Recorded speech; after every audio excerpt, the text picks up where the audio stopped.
하나님의 말씀입니다. 경청하십시오. 이스라엘이 어렸을 때에 내가 사랑하여 내 아들을 애굽에서 불러냈거늘 선지자들이 그들을 부를수록 그들은 점점 멀리하고 바알들에게 제사하며 아로새긴 우상 앞에서 분향하였느니라. 그러나 내가 에브라임에게 걸음을 가르치고 내 팔로 안았음에도 내가 그들을 고치는 줄을 그들은 알지 못하였도다.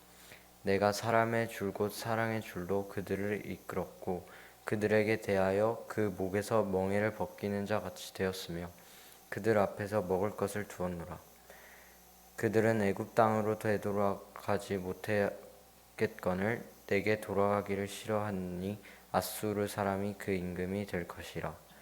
칼이 그들의 성읍들을 치며 빗장을 깨뜨려 없이 하리니 이는 그들의 계책으로 말미암음이니라.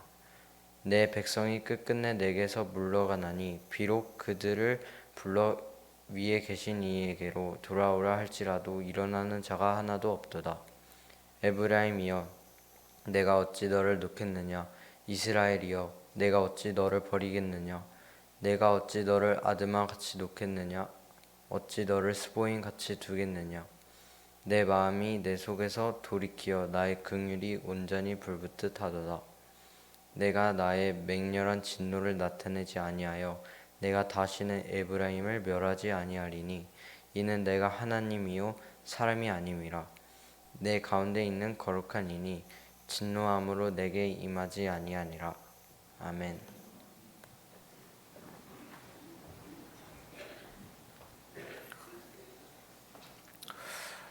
오늘 우리가 함께 살펴볼 호세아서는 총 14장, 14장으로 이루어진 성경입니다. 내용을 크게 세 부분으로 나누어 볼 수 있습니다. 첫 번째 내용은 1장부터 3장까지로 호세아와 그의 아내 고멜에 대한 이야기입니다.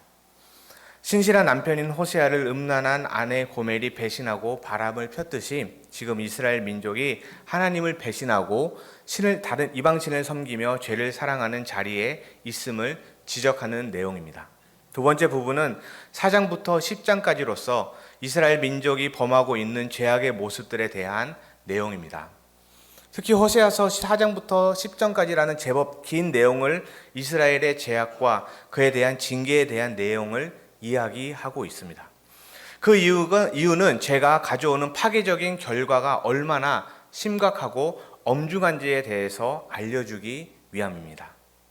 죄라는 것은 하나님이 미워하시기도 하지만 동시에 죄를 짓는 당사자 본인에게도 돌이킬 수 없는 큰 고통과 아픔을 가져오기에 죄를 멀리하고 죄의 길에서 돌이켜야 한다는 사실을 알려주기 위함입니다.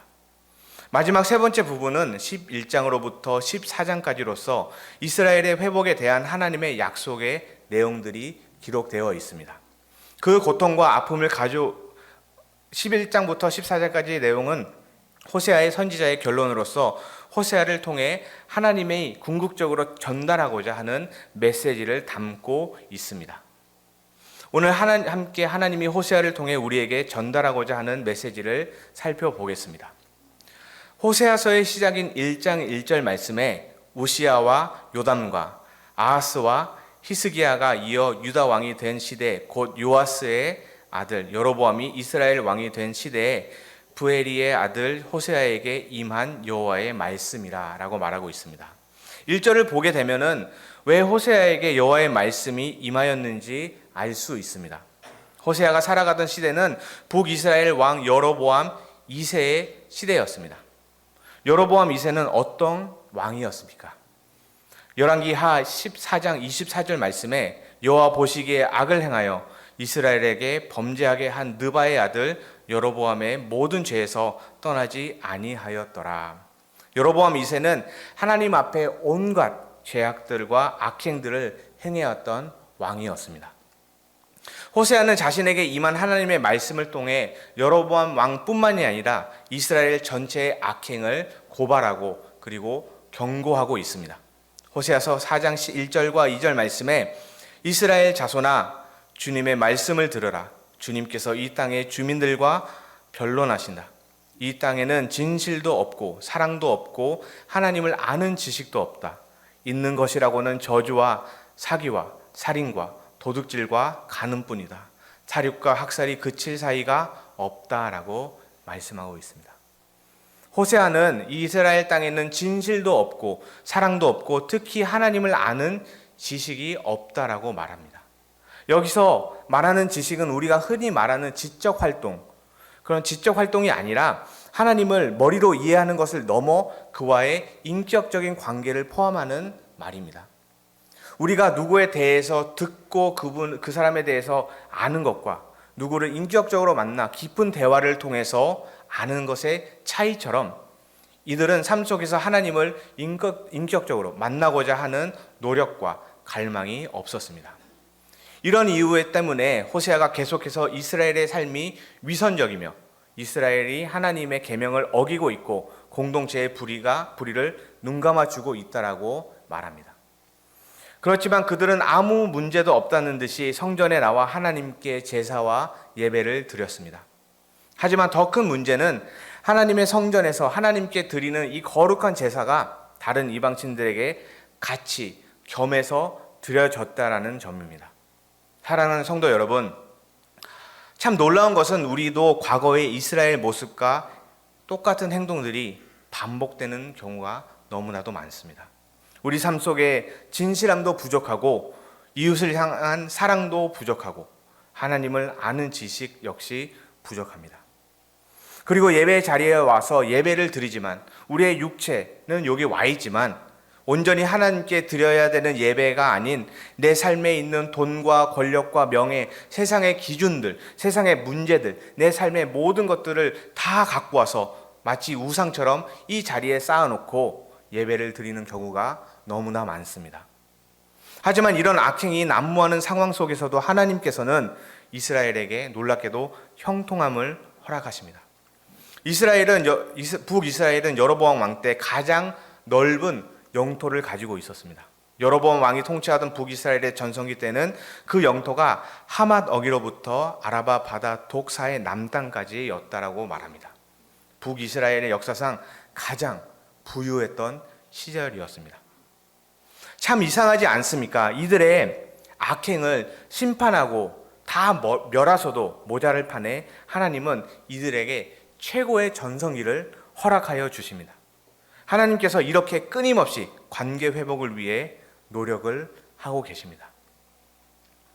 이 관계 회복은 호세아와 고멜을 통해서 볼 수가 있습니다.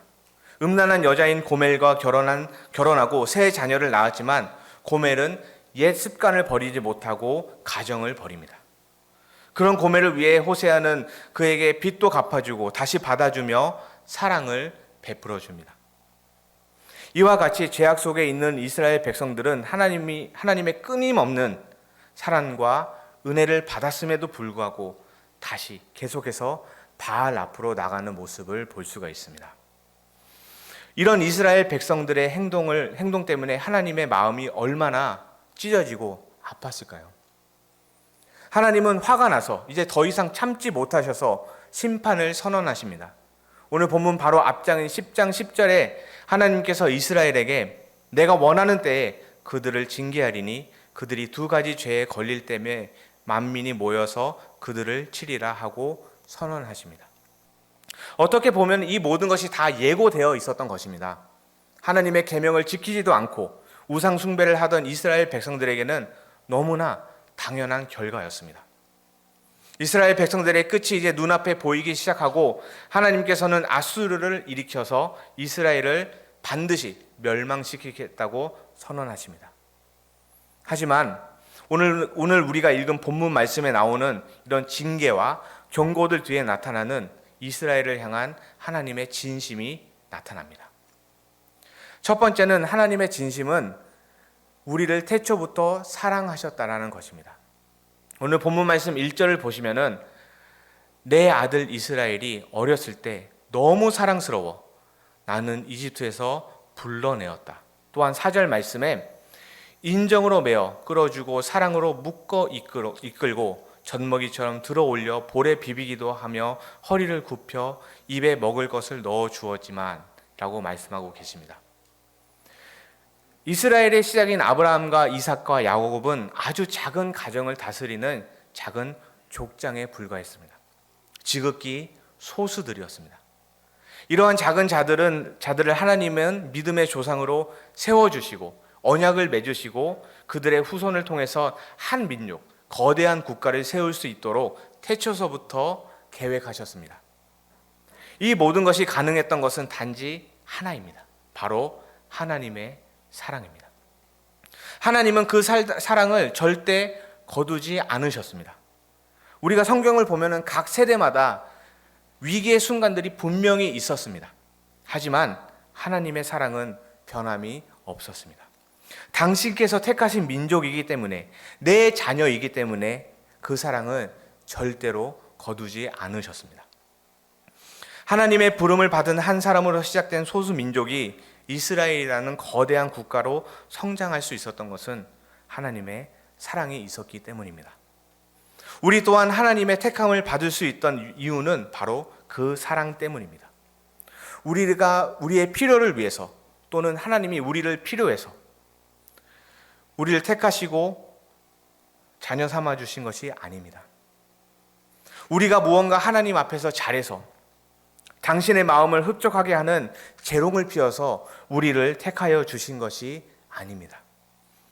아무 조건 없이 전적인 사랑으로 택하시고 부르셨다라는 것을 잊지 마시길 바랍니다.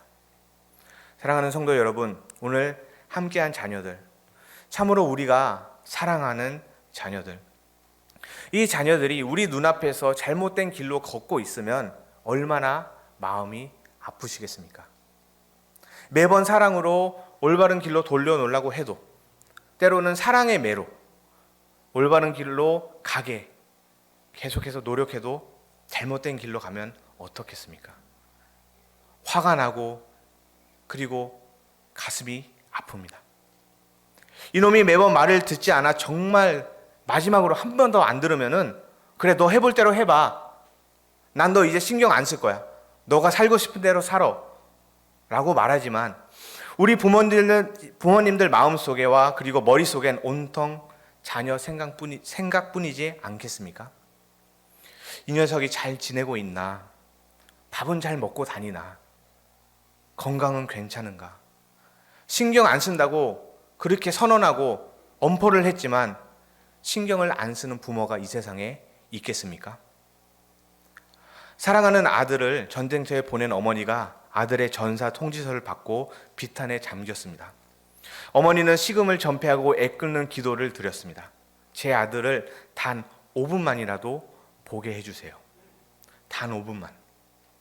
어머니의 간절한 기도 소리를 들은 천사가 말했습니다. 아들을 5분 동안 만나게 해드리죠. 아들의 언제 모습을 가장 보고 싶으신가요? 어머니 품에서 재롱 피우던 그 모습인가요? 아니면은 전장에서 용감하게 싸우는 그 모습인가요? 어머니는 한참 생각한 뒤에 천사에게 말했습니다. 아들이 잘못을 저지러 제게 용서를 빌던 모습입니다. 눈물을 흘리던 그 모습이 제 마음속에서 지워지지 않아요. 지금도 그때를 생각하면 슬픔으로 가슴이 미어집니다. 부모는 바로 이런 사람입니다. 자녀에게 많은 사랑을 주면서도 왜 더 못해주었지? 못해준 것만 생각하며 가슴을 쓸어내립니다. 부모는 모든 자녀의 지우개가 되기를 원합니다. 자녀들의 아픔과 슬픔을 모두 지워주고 싶은 것이 바로 부모의 마음입니다. 이것이 이스라엘을 향한 하나님의 마음입니다. 이스라엘이 바알을 섬기는 것이 화가 나지만 정말 이들을 쥐어받고 싶을 정도로 징계하고 또 징계한다고 선포했지만 그래도 내가 사랑하는 자녀인데 마음이 너무 아프신 것입니다. 그래서 하나님은 호세아를 통해서 나의 사랑하는 자녀들아 제발 돌아와라. 돌아오기만 하면은 내가 용서해 주겠다. 호세아 6장 1절 말씀에 오라 우리가 여호와께로 돌아가자. 여호와께서 우리를 찢으셨으나 도로 낫게 하실 것이요 우리를 치셨으나 싸매어 주실 것임이라 라고 말씀해 주십니다. 하나님은 계속해서 이스라엘에게 나의 사랑하는 자녀야 다시 돌아와 이 자리에서 용서를 구해. 그리하면 내가 너한테 분명히 용서를 주겠다라고 말씀하고 계십니다. 오늘 우리에게도 하나님이 이 말씀을 하고 계십니다. 나의 자녀야, 나의 사랑하는 자야, 돌아와라. 내가 너를 사랑한다. 하나님께로 돌아가서 하나님의 거룩한 손으로 찢기시고 나음을 받고 치이시고 싸움의 힘을 받는 성도님들이 되시기를 소망합니다. 두 번째로 하나님의 마음은, 하나님은 우리를 사랑하셨기 때문에 양육하신다는 것입니다. 같은 말을 20번 이상 하면서 자녀를 교육시킨다는 것은 여간 힘든 일이 아닙니다. 자녀는 이 반복되는 말을 얼마나 짜증나는 잔소리로 받아들이고 싫어할까요? 그것을 알면서도 인내심을 가지고 차분하게 자녀를 양육하며 큰 효과를 거둔 인물이 있습니다. 바로 감리교회 창설자 존 웨슬리의 어머니 수제너 웨슬리입니다. 기독교 세계관에 입각한 수제너의 자녀 교육 방법은 철저하기로 아주 유명했습니다. 그녀는 가난과 질병, 절망적인 환경에도 불구하고 신앙 안에서 자녀들을 잘 키웠습니다. 그녀의 철저한 교육은 옆에 같이 있는 남편도 감탄할 정도였습니다. 하루는 남편이 당신의 인내심은 정말 놀라워. 아니, 똑같은 말을 어떻게 그렇게 20번이나 하면서 아들을 교육시키지?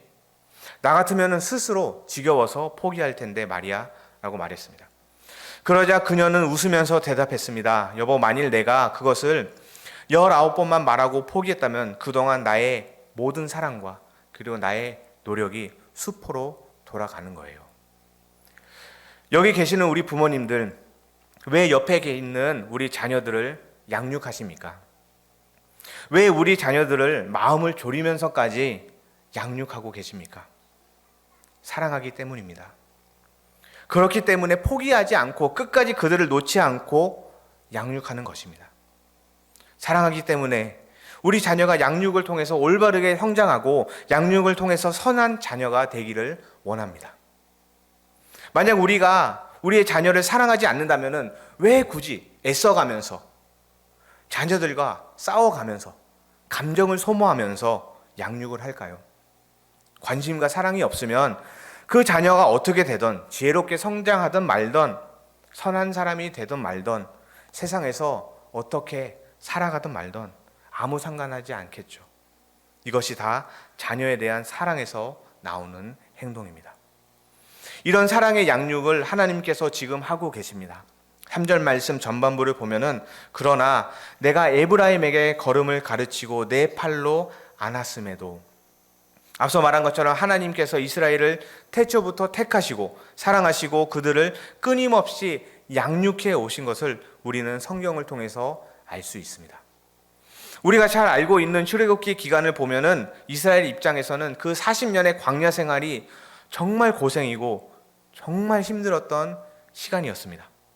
하지만 그 기간 동안에 이스라엘을 하나님은 연단하시고 그 연단의 과정을 통해서 진정한 하나님의 자녀로 거듭날 수 있게 하신 것입니다. 신명기 29장 13절의 말씀에 이 언약을 맺음으로써 여호와께서는 오늘 여러분들을 여호와의 백성으로 삼으시려고 하는 것이요, 그리고 여호와께서는 여러분의 하나님이 되시려는 것이요, 이것은 여호와께서 이미 약속하신 것이고 여러분의 조상 아브라함과 이삭과 야곱에게 맹세하신 것이요, 하나님의 사랑의 언약에 따라 이들을 철저히 그 척박한 광야 땅에서 양육하신 것입니다. 하지만 그런 양육에도 불구하고 하나님은 3절 하반부 말씀을 통해 하나님의 심령을 말씀해 주고 있습니다. 내가 그들을 고치는 줄 그들은 알지 못하였도다. 모든 자녀가 그렇듯이 부모님의 사랑에서 오는 매의 진정한 의미를 모릅니다. 그 아픔이 오는 매 뒤에 숨겨져 있는 진정한 뜻을 모릅니다. 자녀들은 오로지 그 매에 집중하기 때문입니다. 사랑하는 성도 여러분, 하나님은 지금 이 순간에도 부족한 우리를 다양한 방법으로 양육하고 계십니다. 사랑의 매로 연단이 필요한 나에게는 연단의 기회로 나를 양육하여 주시고 생각지 못한 은혜로 양육하실 때도 있습니다. 하지만 우리가 반드시 기억해야 될 것은 이 모든 것이 하나님께서 우리를 사랑하시고 우리가 성장하고 우리가 거듭나기 위해서 하시는 것입니다. 그리고 하나님께서 친히 우리를 고치고 계신다는 것을 깨달아야 됩니다. 연단의 과정은 정말 힘들고 괴롭습니다. 버티기 힘들 정도로 슬프고 눈물이 매일매일 납니다. 하지만 욥의 고백처럼 그가 나를 단련한 후에는 내가 순금같이 나오리라는 고백처럼 하나님의 연단 후에는 우리의 연약함이 많은 불순물들이 떨어져 나가게 될 것입니다. 하나님은 오늘 우리의 연약함을 아십니다. 그래서 더욱더 3절의 말씀처럼 어린아이처럼 한 걸음씩 한 걸음씩 가르쳐 주시고 그 능력의 팔로 우리를 안아주신다고 말하십니다. 이런 하나님의 놀라운 양육에 불만을 갖지 마시길 바랍니다. 그리고 하나님의 거룩한 양육을 통해 진정으로 하나님의 자녀로 거듭나는 귀한 성도님들이 되시기를 소망합니다. 말씀을 정리하겠습니다. 사랑하는 성도 여러분, 호세아서를 통해서 이스라엘 백성이 얼마나 악했는지 볼 수가 있습니다. 12장 8절 말씀에 에브라임이 말하기를 나는 실로 부자라 내가 재물을 얻었는데 내가 수고한 모든 것 중에서 죄라 할 만한 불의를 내게서 찾아내지 낼 자가 없으리라 하거니와 라고 말합니다. 정말 말이 안 될 정도로 놀라울 정도로 죄의식이 없습니다. 왜냐하면 그 앞절을 보게 되면은 어떻게 나와 있냐면은 그는 상인이다. 손에 거짓 저울을 가지고 속이기를 좋아하는 도다라고 말하고 있습니다. 그가 지금 말하는 모든 수익, 자기가 얻은 모든 재물, 자기가 수고해서 얻었다라고 말하지만 절대로 수고가 아니었습니다. 모두 다 거짓이었고 모두 다 속임수로 얻은 것입니다. 하지만 그는 뻔뻔하게 내가 쌓은 재산 중에서 죄라고 할 만한 불의를 찾지 못했다라고 말합니다. 죄의식이 없는 타락한 이스라엘에게 하나님의 분노와 심판이 너무 당연하지만 오늘 우리는 이 두 개의 구절을 통해서 하나님이 정말 이들을 사랑한다라는 것을 깨닫게 됩니다. 호세아 11장 8절과 9절 말씀입니다. 이스라엘아, 내가 어찌 너를 버리겠느냐? 내가 어찌 너를 남에게 넘겨주겠느냐? 내가 어찌 너를 아드마처럼 만들며 내가 어찌 너를 스보임처럼 만들겠느냐? 너 때문에 내 가슴이 뛰고 너를 불쌍히 여기는 마음이 불붙듯 하는구나. 내 진노로 너를 심판하지 않겠고 다시는 이스라엘을 멸망시키지 않으리니 그것은 나는 사람이 아니요 하나님이기 때문이다.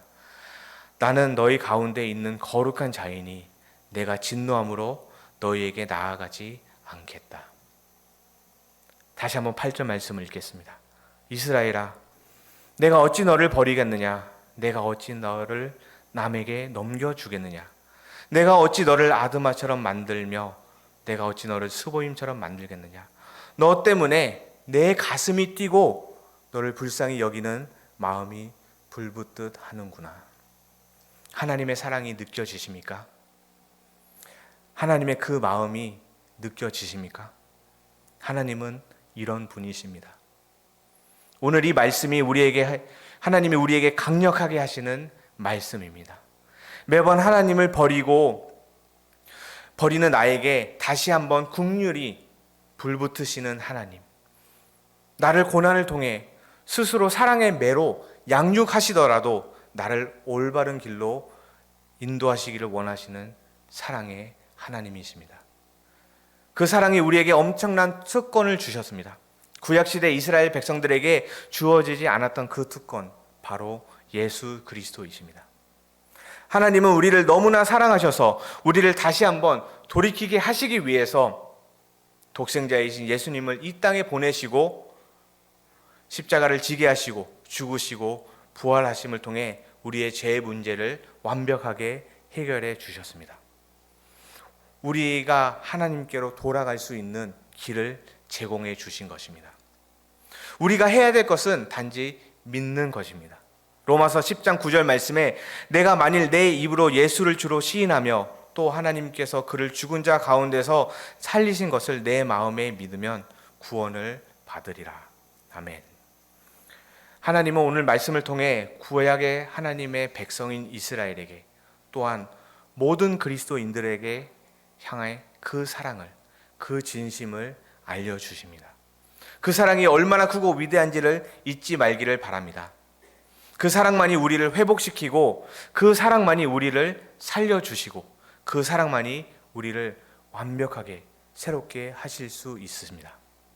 독생자 예수 그리스도까지 내어주시면서 나를 사랑하신 하나님 아버지께로 돌아오시는 성도님들이 되시기를 소망합니다. 기도하겠습니다. 하나님 아버지 감사합니다. 오늘 다시 한번 우리를 향한 하나님의 마음을 깨닫습니다. 매번 멸망의 길로 가도 그대로 두지 아니하시고 죄악에 빠져 죽음이 확실한 우리를 구원해 주시는 하나님의 긍휼하심에 감사드립니다. 늘 우리가 다시 아버지의 품으로 돌아오기를 바라시는 아버지의 사랑이 넘치는 마음을 깨닫게 하시고 그 말씀을 순종함으로 다시 한번 아버지께로 돌아와 아버지와 동행하는 삶을 살 수 있게 하옵소서. 오늘 다시 한번 나의 아버지, 나의 양육자, 나의 구원자, 나를 사랑하시는 하나님을 의지하며 세상을 나아갑니다. 하나님의 진실된 마음을 통해 진정한 하나님으로 살아가고 이 세상에서 승리할 수 있도록 도와주시옵소서. 아멘.